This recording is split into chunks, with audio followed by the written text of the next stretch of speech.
Hey, design friends, this is Cindy Allen, and welcome to another episode of At Home, where we take you inside a designer's own cherished home. Today, we head out to Eastern Long Island to the South Fork, where one of the industry's top American architects celebrating classic modernism today, Lee Mindel, our very own Lee, of Shelton Mindel, designs his own stunning waterside retreat. And trust me, this is something special. Hi, Lee. Hello, Cindy. How are you? Pretty good, pretty good. Nice to see you. Always so nice to see you too. Yeah. You know, I remember, it was a long time ago now, but I remember when you started building this home.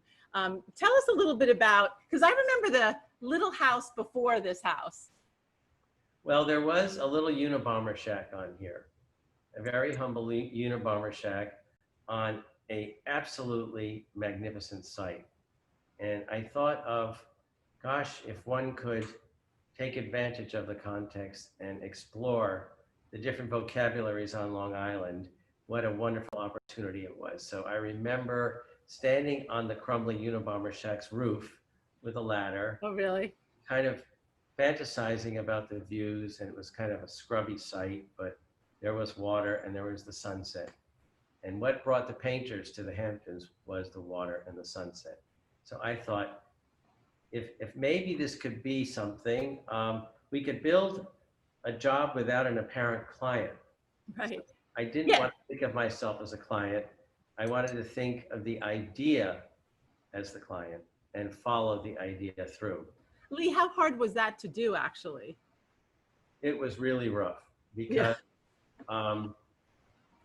neighbors are always afraid of people that come in, particularly of architects, into older neighborhoods. And when they see something like a concrete truck coming in, they think you're building a nursing home. Right, right. The construction and scaffolding, they're always afraid that you're going to undermine their neighborhood and their context. Our goal was to do the opposite. Right, of course. Irony, and I worked on this with my best friend from Harvard GSD, Reed Morrison. We worked on this. It was such a challenge on the site with the setbacks and the new zoning codes to build something that actually ultimately kind of disappeared, even though it was different than what was here.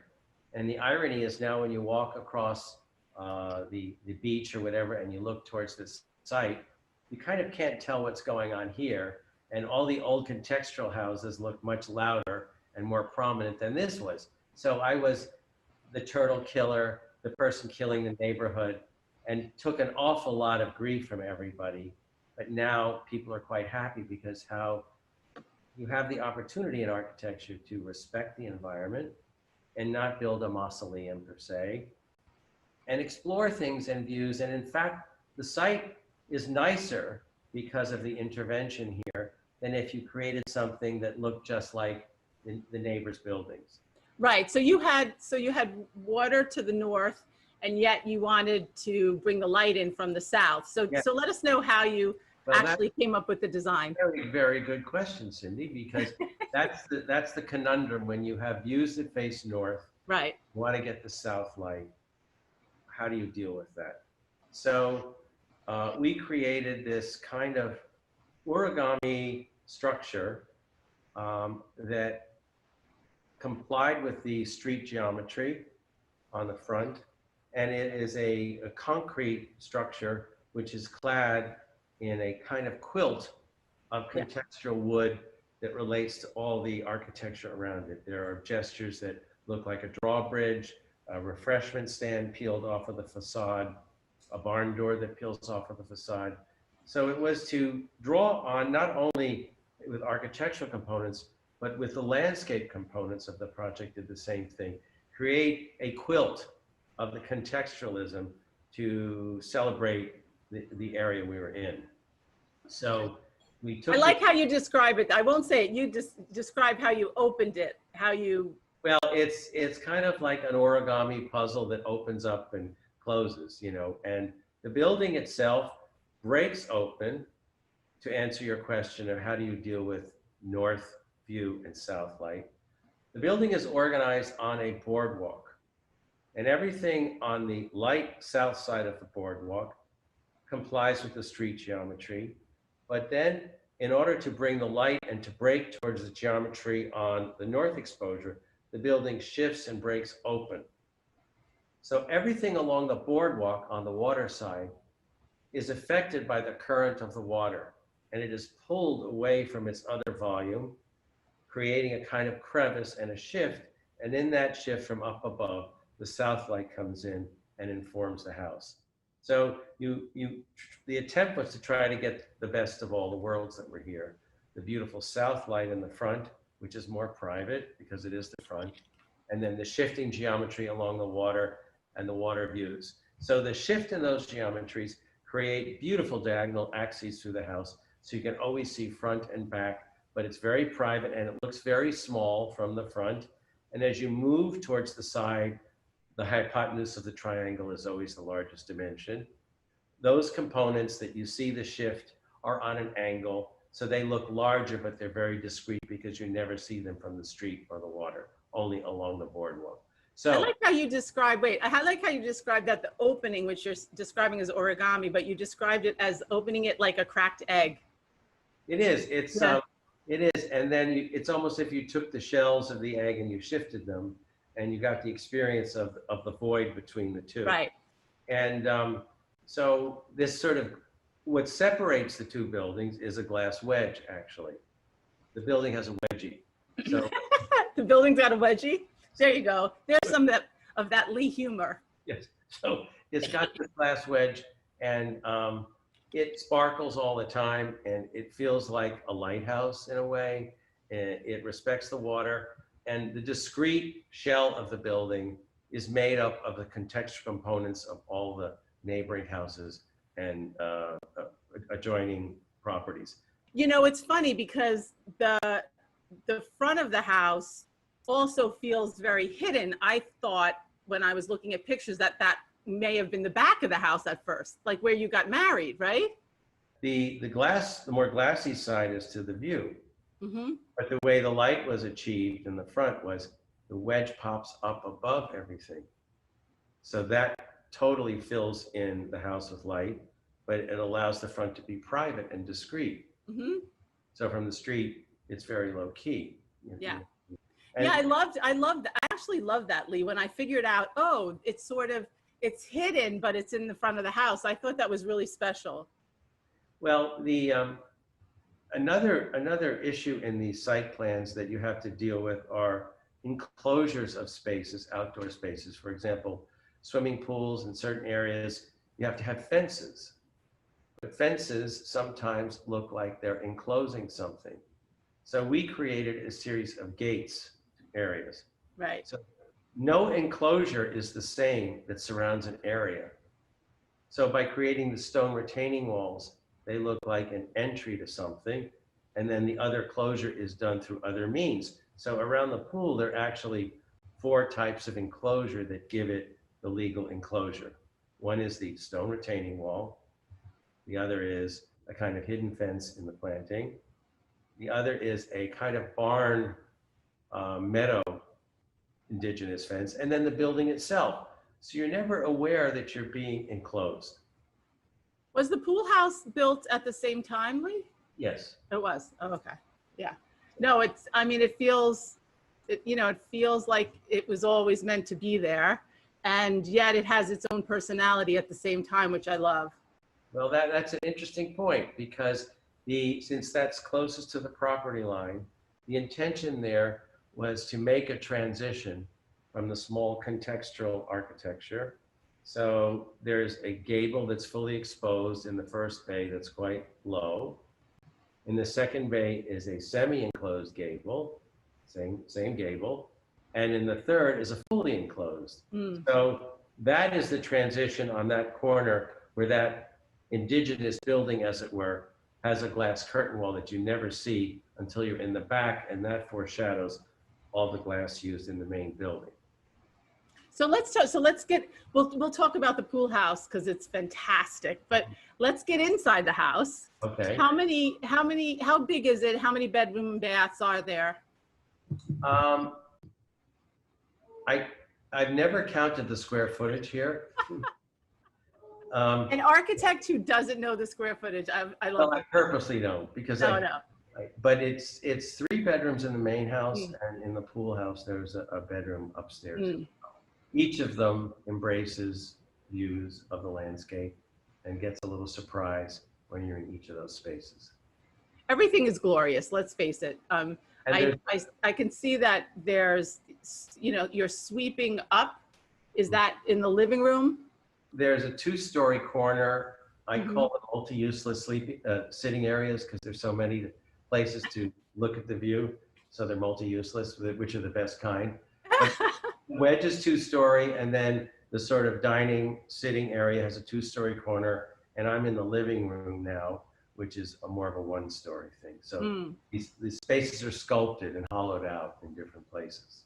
And you also have to, you're connecting 2 sides of the house on the 2nd story, right?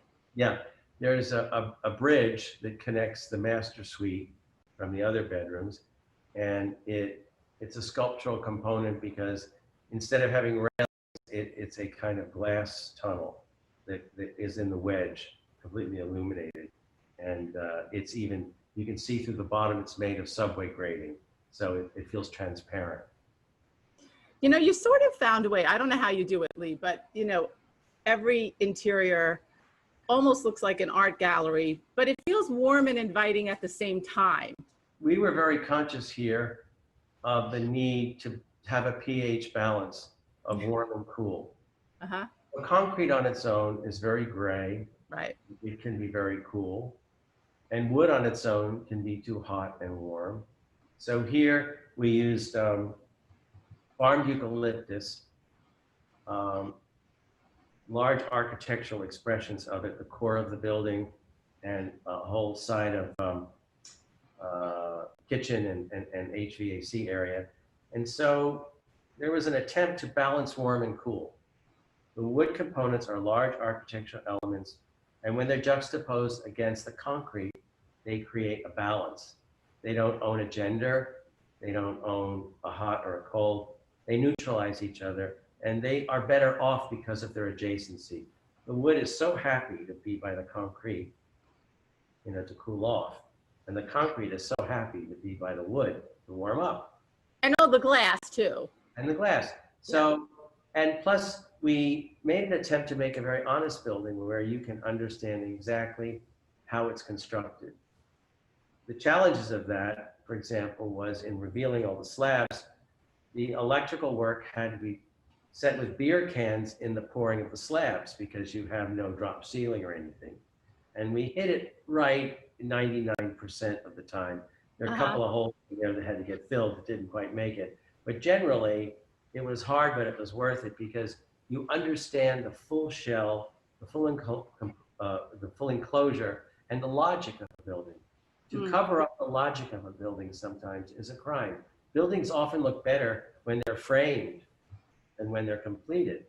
So the attempt here was to explore that idea of how to look at the shell of something while also creating finishes and an hierarchy within it. You have obviously you have such amazing collection of furniture and objects from the 20th century, and so many artists are represented there. That's your calling card in a way. We always expect to be surprised with you, Lee. When we started the practice, I was so grateful to be trained by great people who actually I was trained by, or people that I studied. And at the time, it seemed possible to actually be able to acquire those things very reasonably. And I was determined in this project to explore my own architectural DNA. And the people that all meant something to me, I felt I wanted them to be able to have a conversation together, and that I could still be their pupil in that conversation. So they're all represented here in different pieces. Le Corbusier is speaking to Charlotte Perriand, who's speaking to Arne Jacobsen, who's speaking to Gio Ponti. They're all happy. They're all happy friends playing with Lee, right? And well, having a conversation with themselves, and I'm their pupil and student. So I'm still in awe of who they are And I'm almost intimidated that these represent those people who mean so much to me and taught me so much. You also like have an amazing hand with color, which is very hard to do. And you're so brilliant I at never that. think of pop of color. It's one of my pet peeve sayings. I just, Really? I, I call them tableau jobs, okay? Okay. Because there are kind of relationships that objects form with each other in the dialogue. And if you listen to the object and you look at the context, something comes out of that conversation. For example, in this site, the grasses are all chartreuse and the leaves can turn orange and there are woods everywhere. Now, if I duck to the side, you'll see that in this room, that is expressed in the wood and ceramics. They're on the back console there. I Now, see them. I see them. so the grass is over here. They look like the grass is coming up. So when you're inside and you're looking at these pops of color, they're not really pops of color. They're the nature that's happening in the site. So you're starting to relate them to the context that's here, and they don't seem alien. They seem like they're having a relationship not only with themselves, but with what's going on outside.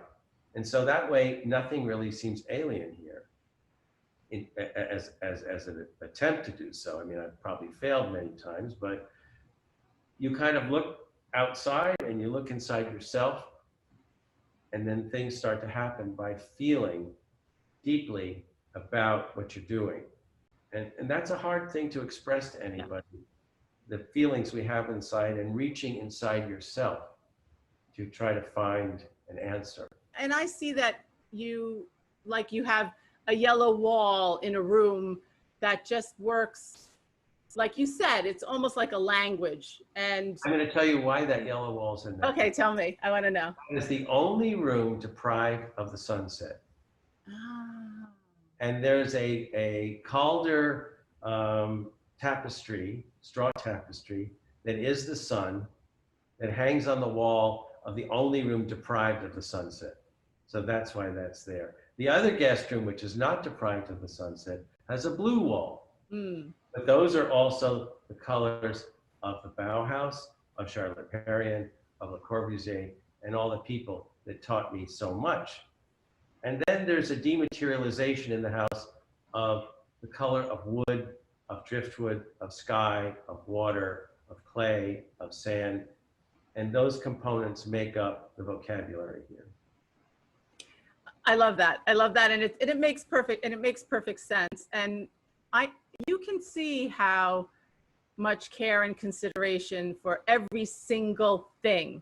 Like that's who you are, Lee, and that's why you're so special. All right, but let's move to the pool house, which is very exuberant and fun, still edited and restrained, and there is a different kind of color. What were you trying to say there? Actually, same color, but in a different way. I was again being trained sort of the Bauhaus and through Mondrian and the Albers disciples. I was also thinking of when a swimming pool was built and we were able to acquire the Tony Rosenthal cube, that pool toys are always bright colors. Yeah. So in tandem with the Bauhaus, in tandem with pool toys, the pool house becomes a pool toy.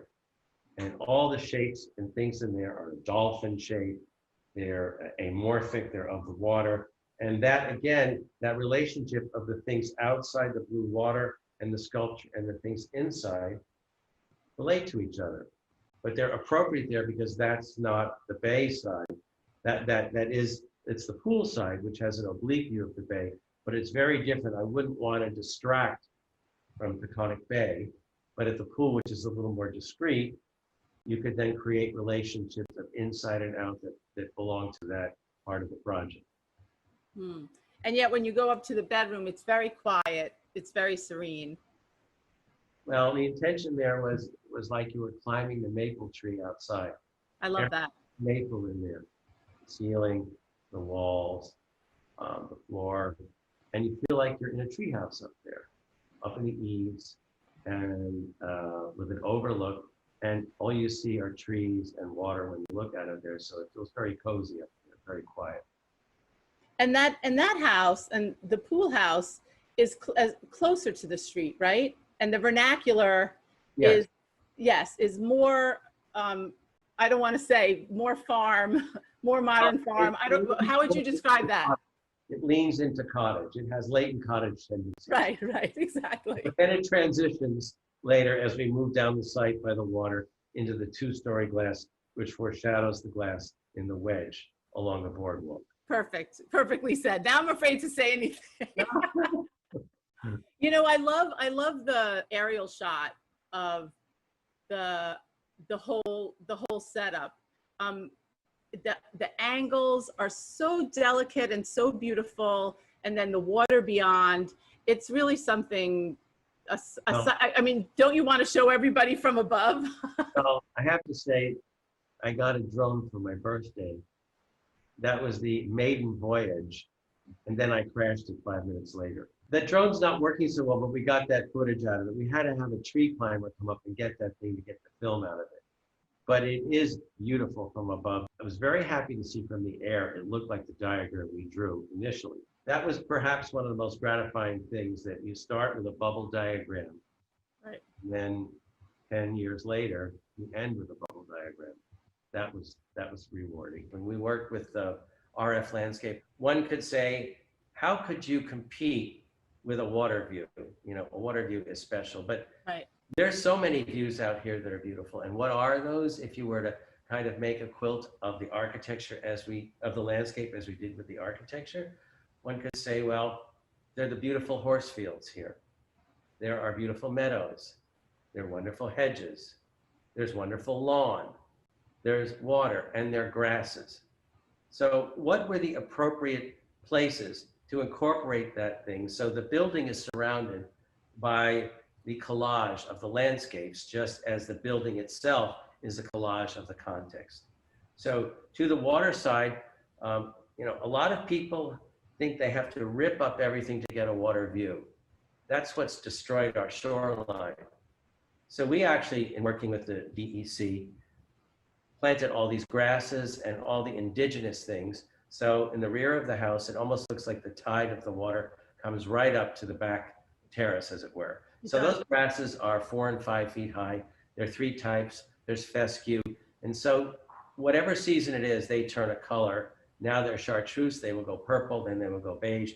They're just beautiful no matter what season. And when the wind blows and the rain is on them, it's mesmerizing to hear that and watch that beautiful, beautiful movement. Definitely. And so Lee, tell us what this compound, what does it mean to you? When you were telling me that you create spaces that that calm people. You're a very energetic guy. What's it like when you get out there? Well, I'm really an employee of the place, because to keep it right, you know, you want to make sure it's always okay. But I have to say, particularly during COVID, which has been challenging for all of us, I'm so grateful and so appreciative of this, which I had taken for granted and was working in so many far off places that I could never get here to the point that I am now. So to be able to see the seasons change, we felt like an infiltration of the movie The Birds with Tippi Hedren. All right. On the dock that goes out, we had both eagles and all kinds of ospreys and ducks and stuff, and they used the dock as a forensics kind of mortuary table. So they come in the morning and they bring all their roadkill there. Blue jays and all this stuff, because people backing off of the environment has also opened it up, and clams and crabs. So I have a great appreciation. I'm looking out the window now, and I'm watching the maple tree in the back, the shadow against the solar veil. And I'm thinking, that's amazing. And yesterday, I was just looking up and watching the movement of nature, and it's made me more conscious of that. And I'm so grateful for that, because we is there a favorite room or a favorite spot in the house that you always gravitate towards? I discover a new favorite place almost every day. Like right now, I never sit in here, but I want it to be proper for you. So now this is fantastic. a place because it's my favorite place with you. Right.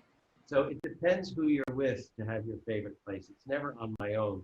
It's sharing it with somebody and finding something about it.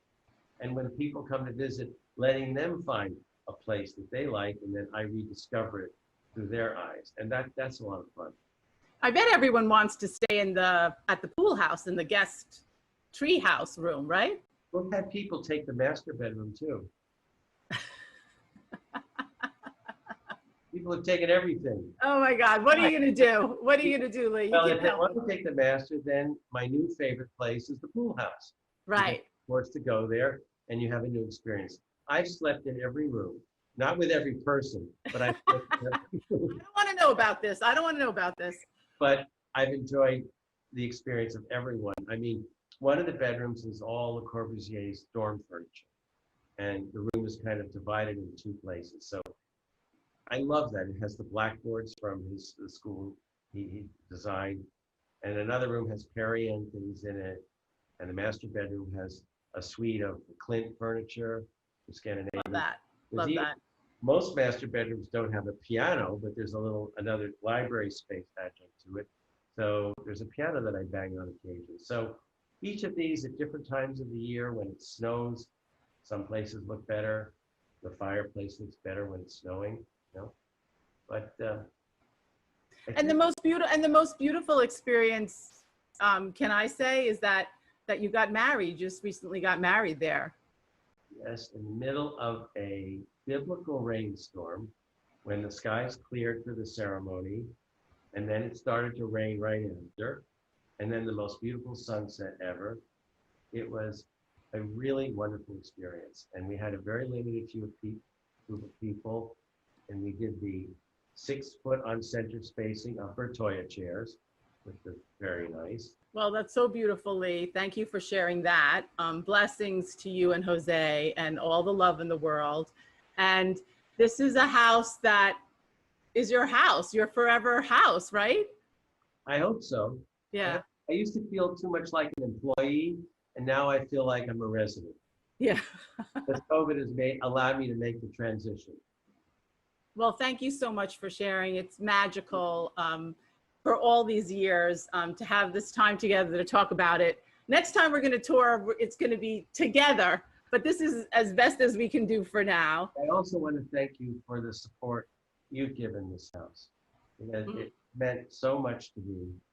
I can't tell you the acknowledgement and the interest in it. Are you kidding? I want to share with everybody. So and watch out, you're going to have a lot of people going, oh, I was just in the neighborhood. Well, when COVID is over, let's talk about that. Absolutely. Okay. All right. Well, big hug, love and blessings. Take care. So bye, everybody. Good to see you. See you at the next At Home. That's right. Bye-bye.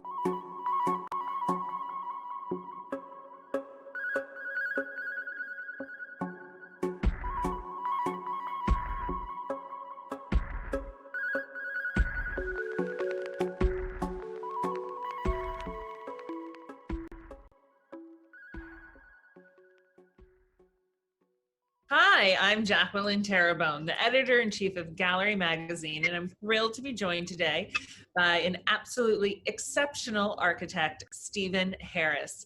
We featured his home in Palm Springs in one of our issues, and it was stunning and an amazing renovation. And he's known for working with some of the best art collectors and on some really exceptional historical landmarks. Steven, thank you so much for joining us from Croatia today. Thank you for including me. It's the middle of the evening here. I think it's a bit earlier there. Yes, it is. It's always such an a treat to talk to you because you can really articulate everything about the architecture you're creating, all of the choices you make, and it really comes through. What an incredible professor you must be to have too at the Yale Architecture Schools. So I feel like I learn not just one thing, but 1,000 things from you every time we speak. And I'd love to start off talking about one of the houses you did that's really a landmark property located here in New York, where art happens everywhere, outside, inside. Can you tell us a little bit more about the Conyer Goodyear house? As you probably know, Conger Goodyear was the first president of the Museum of Modern Art. And he commissioned Edward Durrell Stone, who was actually the architect, first version of MoMA, to design a house for him in Old Westbury. It is, was built in '38, is a World Monument Fund site. It was recently, probably 5 or 6 years ago, bought by Amy Rosen, who undertook a major renovation and restoration of the house. So it was a real treat to work with Amy, who obviously has an extraordinary art collection. And it was also a great joy to work on the Goodyear house. It had been interfered with, shall we say, over the years. And so a lot of it was unraveling and taking away things which had been either modified or changed. And then we also added a remote sort of tennis pavilion and tennis court to the property as well. So it was great fun. So starting with the exterior of the house, how did you integrate sculpture into the landscape, and how does that work with, you know, the architecture that was there? It has such a strong presence, that house. A lot of the work we did in coordination and collaboration with David Kelly and Lucien Reese Roberts. Lucien is my husband. David Kelly is his landscape partner, affiliated firm Reese Roberts and Partners. And the landscape was virtually completely redone. And we started to some degree with the sculpture that was to be outside there. And we set up both the views from the house and the landscape around the sculptures to accommodate that. So for example, a Tom Sachs sort of located a Keith Haring of Three Figures Playing. You've got I think it's called the Virgin Madonna, about a 30-foot tall bronze Damien Hirst on one side, quite a provocative sculpture. So the neighbor said. Yes, so the neighbor said. It's the only time we've ever installed, as you can imagine, the installation of a sculpture that big. It's not a simple undertaking. After major complaints from the neighbors, the sculpture was turned around 180 degrees. So the painted sort of cutaway version of the fetus was facing the house rather than facing the neighbor's driveway. Right. So you're thinking about, how does it look from inside? How does it look from outside? How do you sort of gauge exactly where to site some of these massive artworks? To some degree, it has to do with the scale and the scale of figuration that it has. In the case, obviously, of the 30-foot tall Damien Hirst, it could be at some remove from the house and still register prominently. It also provided a kind of foreground to a distant view. When Goodyear bought the property, it was about 40 acres. Now, over time, the land has been sold, or pieces of land have been sold, and it's a much smaller property. So by putting that Hirst in that location, it gave us a foreground which allowed your eye to slow down before it hit the different property. In the case of the Haring, it's actually smaller scale, and I mean scale, not size. And you can move all the way around it. It's much closer to the house. Mm-hmm. The Tom Sachs sort of Hello Kitty is sort of iconic and a kind of cartoon and can sit a bit farther out again. So also they're all set up so that you never really see any two of them simultaneously. They each have their own autonomy, and I think that's critical to it. Because the Haring is so colorful and playful, it's set in the center of a wildflower meadow. On the other hand, the Damien is on the lawn, which is, a little more precise and tidy in some ways. No, the sculptures there were really important to the thoughts about the landscape, the approach, the driveway, all of those things. They informed that. The house itself, with one exception, is pretty much all white. It's very much like the original Museum of Modern Art. It is one of the things, there is a courtyard through which you enter. One side of it is glass. And alongside that glass are some rather spectacular paintings. There are Warhols and Basquiat's and quite a few remarkable things. The lighting on that wall was originally in 1938 coal cathode, which is no longer manufactured. We completely disassembled that light fixture and restored it to exactly what it was in 1938. So not only is it the same light fixture, the light is the same, which was important. Similarly, in the library, the lighting fixtures were remade to recreate the character and the actual temperature of the original light. So that's a lot of research to really go back to the foundations of, what this house was, what it would have been like at the time. We pretty much went back to all the original drawings we could find. We went to the archives. We also noted that the house was built in 38, and although his office added on to it later, clearly it was a different hand at work. And we did a bit of editing to figure out what was the original part of him and what was done in the 50s by his office. So I think that it hangs together rather well, and I think it's very much in keeping with what it originally was. Obviously, the house is full of spectacular art, and I think that it's unusual in the sense that it was pretty much built as almost a private gallery. And one imagines that AB will, over time, sort of rotate some of the paintings through there and things of that sort. Interestingly, AB hung every single painting in that house himself. He also arranged every book in the library. He was absolutely engaged in the whole process, which was a great treat for us. And I love that it's there's so much glass in the house, but there are walls too. Sometimes you don't get both. It is very rare to get both. But interestingly, when you have a curved wall or when you have a round dining room, it is sculpture or art that moves out from the wall that he chose to install there, which actually worked really well. Right. The dining room in particular has a series of statues around the inside of the curved glass. Spectacular room.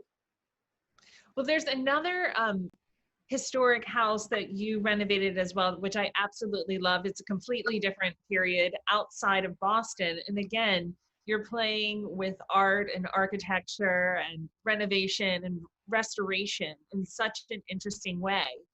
Can you tell me a little bit about that? Yeah. What was interesting about that? That was Amy Lowell's old house, the Boston poet.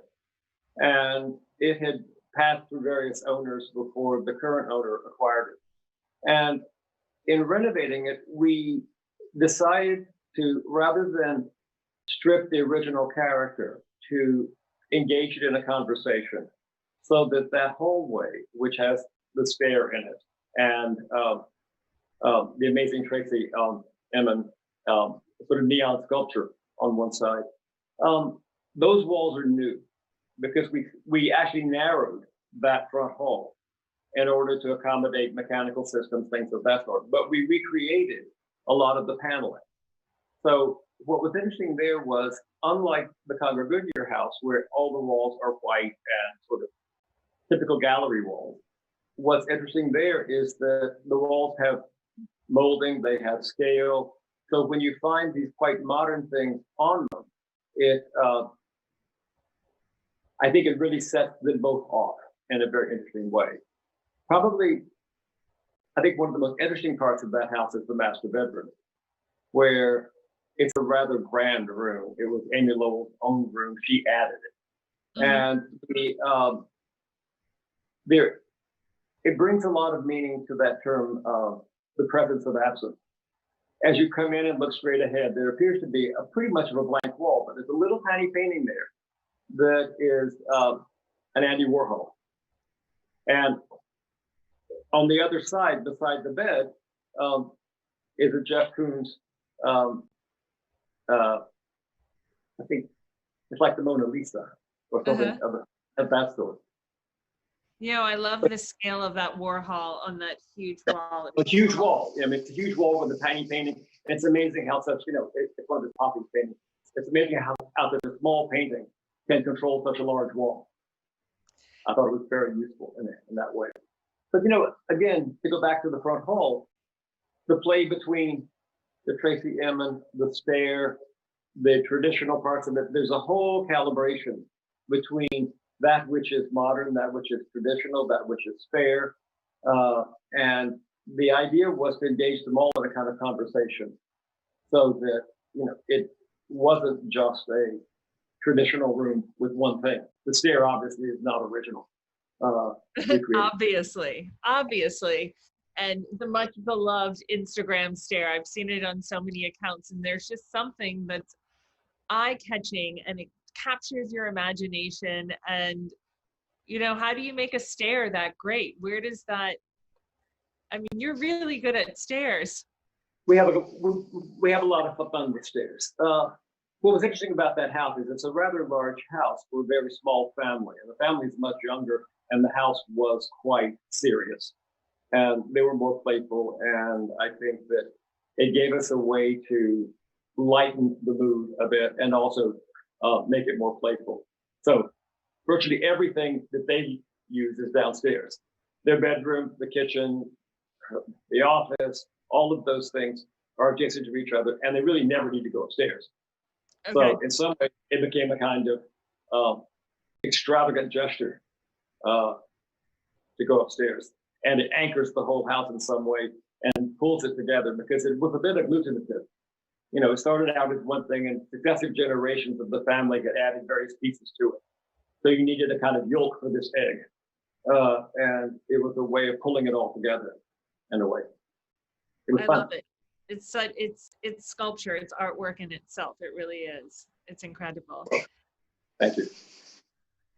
I love also that sometimes you really work with a client to let the artwork dictate the rest of the room. And there's a project in the West Village that's extraordinary because it's, you built that whole room around the artwork. This is a room that is in a townhouse in the West Village.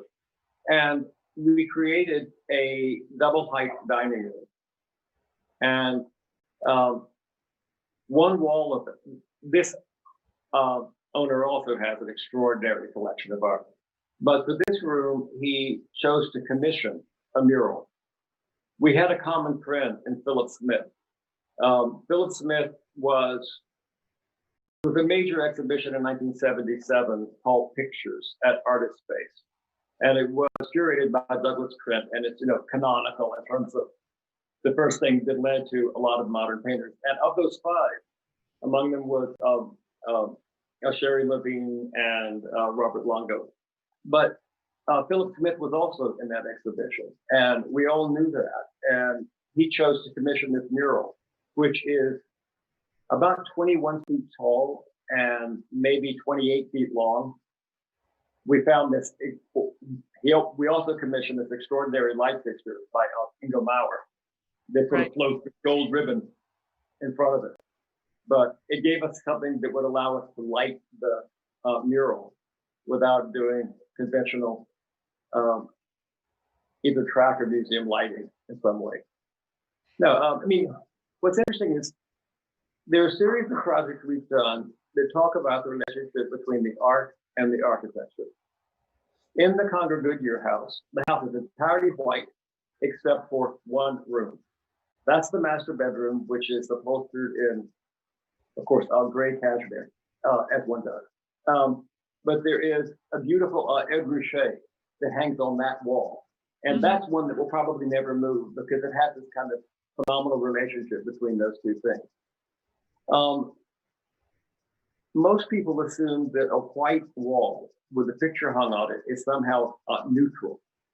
In fact, it's deeply, inflected toward a particular view of what a wall should be and what the painting should be and their relationship. We have a little tower on an island off the coast of Gibraltar, and it's a 1450s tower. It is all stone, and on the stone wall is this amazing painting, which has an exquisite relationship with the wall. It's not about matching the sofa to the painting, but there is choosing which painting goes where and what the relationship is between the painting and the wall. It becomes a really, really interesting conversation. And that's where the Philip Smith mural in the West Village, where the art becomes the wall. So if you have a painting hung on a white wall, and then you have a painting hung on a gray cashmere wall, and then you have a painting hung on a stone wall, and then you have a painting which is the wall. With the Philip Smith, was that mural created on site or was it installed? No, it was created off-site. He has a studio in Miami, and we made cartoons for him. He made a huge cartoon of it. We tried it out. We scaled it, all of that. If you know Philip's work, it's made of almost hieroglyphic, little carvings into the paint. It's layered, heavily layered paint. And those hieroglyphs, in this case, were very much attuned to the owner. So they had references to him and what he did and his history and his family's history and things of that sort. So it's really an extraordinary sort of painting that is deeply integrated into the architecture and into the life of the owner and into that room. Obviously, that's not something that's going to move. You know, it's there. So personal, so integral to the room. And is that room, so it's double height, is it on the first floor? How do you get that much space in a townhouse? It's a bit of sleight of hand. There is an aspect to the New York City zoning code. It's called the floor area ratio, how many square feet you could have above the curb. In this case, we took away the floor at street level. Okay. So that space is actually the basement and the first floor. That piece of space we took away became a glass penthouse on the roof and a garden. So we traded that piece of space for something on the roof. And having made this extraordinary room, we decided that it should be made even more extraordinary in some way. That's incredible. All of the mathematics that go into architecture. Right, yeah. I mean, it's a sort of juggling act in a lot of cases. And you have another great house that you designed out in the Hamptons in Sagaponack, where the architecture really plays into the art as well in a completely different way. In some ways, that is a collection of barns that define the spaces outside of themselves. And one of the largest rooms, the owner we knew going in was still collecting quite large art. There were particularly a couple of Mark Bradford paintings. And while the house was under construction, actually, they got yet another one. And its smaller dimension was 11 feet. Wow. So that room has a very high ceiling. We had anticipated that.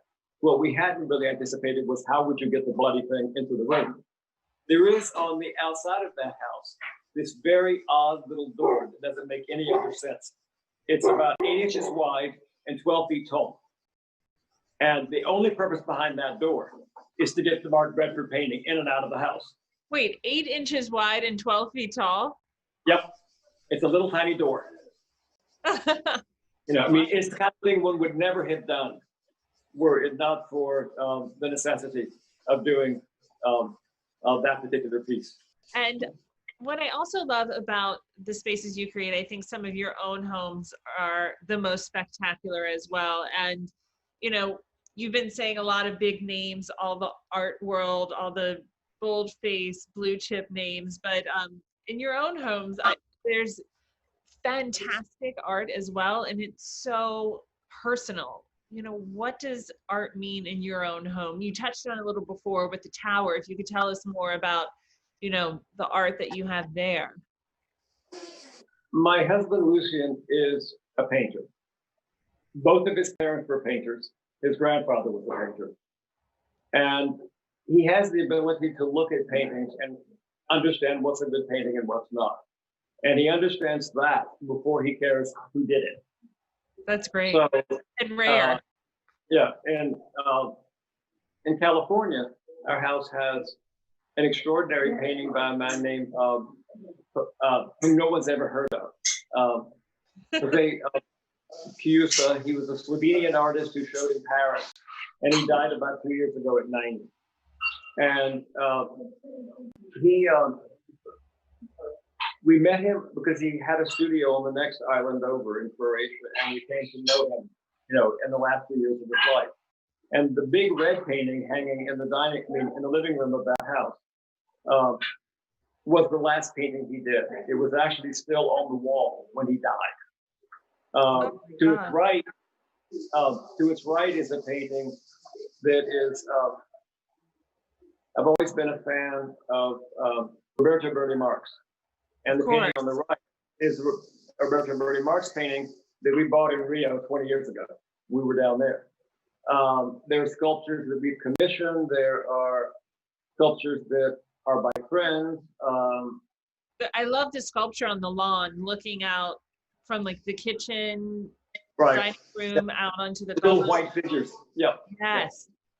Yeah. It's so No, that is by, it's by an old friend of ours, and she's a brilliant artist. And of course, no one's heard of her, but her name is Big Perkins, and she's in Providence, Rhode Island.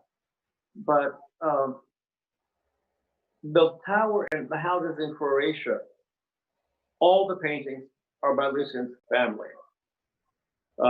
His grandfather, his parents, him, his brothers, so there's quite a collection of them. So for us, the play back and forth between things which have not only deep historical meaning, but also happen to be really good paintings, I think is important. There are clearly some spectacular paintings by famous artists. There are also some eminently recognizable, but not the best work, by famous artists. Mm-hmm. And from Lucian, I've slowly learned that it's better to have a great painting by someone you've never heard of than to have an also-ran by someone who's blue chip. We're not very good at selling things. So okay. We're not buying them in order to sell them, to put them back up for auction or things of that sort. But we're working on a house now, I think I mentioned to you, this the joy of our lives, because this is a man who has an extraordinary art collection and has a lot of nerve. At the head of the main stair are 3 Robert Gober urinals hung on the wall. Oh, wow. As you turn left, there's a John Chamberlain crashed up car in the living room. So all the way through, there's this real sort of sense of things he loves, and it gives so much. I don't know if you ever did this, but when I went into somebody's library, I would always sort of scan their books to see what they. I do it all the time. It's a similar thing with art. If you go into somebody's house and you see what things interest them, and often it is those things that you don't recognize. I don't know if you've ever been in Aggie Gunn's sitting room. I wish. But she has amazing art, but you don't necessarily recognize it. There are really obscure Jasper Johns. And once you figure out it's Jasper Johns, it's fabulous. But it's not, it's not in Jansen. It's not a canonical one. It's one that is more subtle than that. And that gives you a lot of insight into how she looks at things and things of that sort. So I really appreciate that. And do you find when it's more of an icon of a painting, is it harder to create a real space around it? It seems like it's a challenge. It seems like the loudest person at a dinner party almost. It's very hard to make a room that is calibrated and unfolds slowly.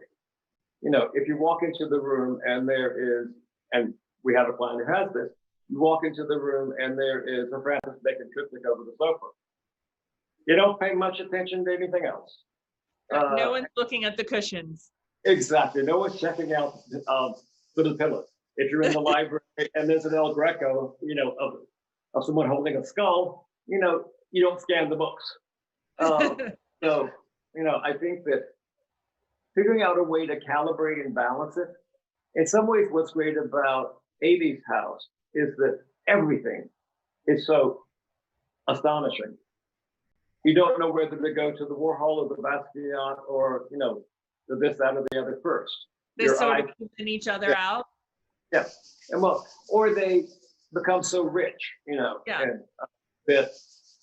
And also what's interesting about that is that none of the houses we're describing have particularly spectacular views. It's relatively self-contained. I think it's a very different game when you're dealing with we did a house on a cliff overlooking the ocean in Mexico. And all of the art in that house is very subtle and very quiet. On another house of hers, it's a Picasso over the fireplace and none of that, but finding a way to calibrate it relative to its site, to its room, to who it is, I think is very important. If somebody's got a house with a beautiful view and happens to have a Francis Bacon 52, life could be worse. But, it's a difficult thing to sort of balance sometimes. But I think working with owners who have extraordinary art is a complete joy. And figuring out how to, sort of understand its meaning.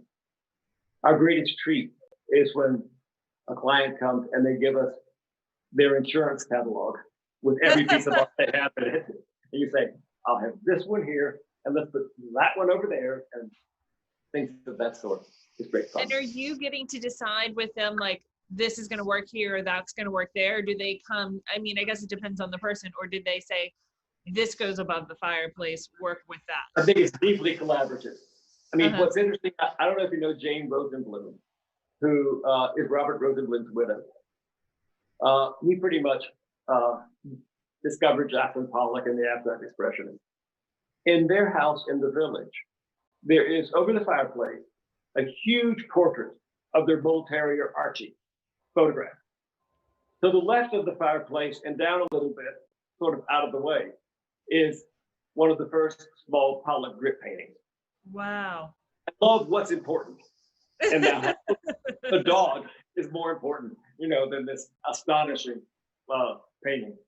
Oh, that's fantastic. Steven, this has been amazing. I love speaking with you. Thank you so much for taking the time to share your brilliance with our gallery audience. I know you enjoyed it as well.